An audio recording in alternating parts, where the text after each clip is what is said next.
அண்ணாதிமுகவை ஏன் டச் பண்ணலைன்னா முக்கியமான காரணம் ஏறத்தாழ கரூர் விஷயத்துல அண்ணாதிமுக இன்றைக்கு ஆதரவு நிலைப்பாடை விஜய்க்கு ஆதரவு நிலைப்பாடை கொடுத்ததுனாலதான் அவர் ரொம்ப தப்பிச்சது. அன்னைக்கு அவர்களும் எதிர்ப்பாருன்னா இவருடைய இது சிக்கல் அதிகமா இருந்திருக்கும்.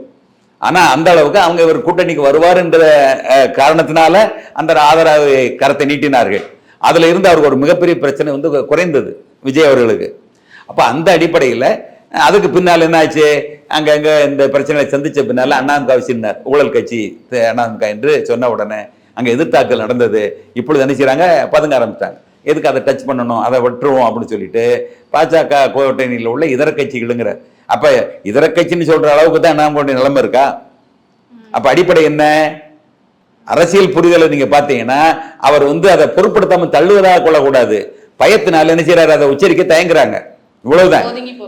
பிஜேபி வந்து எதிர்ப்பதில் வந்து அவங்களுக்கு அச்சம் இல்லை, பரவாயில்ல. என்னங்க தமிழகத்தை பொறுத்தளவுல தமிழகத்துல வந்து பிஜேபி என்ன செய்யல, பாஜகவுக்கும் பெரிய அளவுல ஆதரவு இல்லை. அதை நினைச்சு ஓங்கி எதிர்க்கிறாங்க.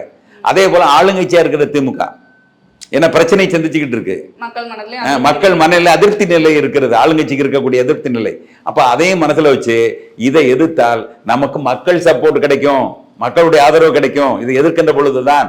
ஆனா தேவையில்லாம அண்ணாதிமுக தொட்டோம்னா அந்த ஆதரவு நமக்கு வரும்னு சொல்ல முடியாது. அதை தாண்டி எதிர்ப்பு தான் வரும்.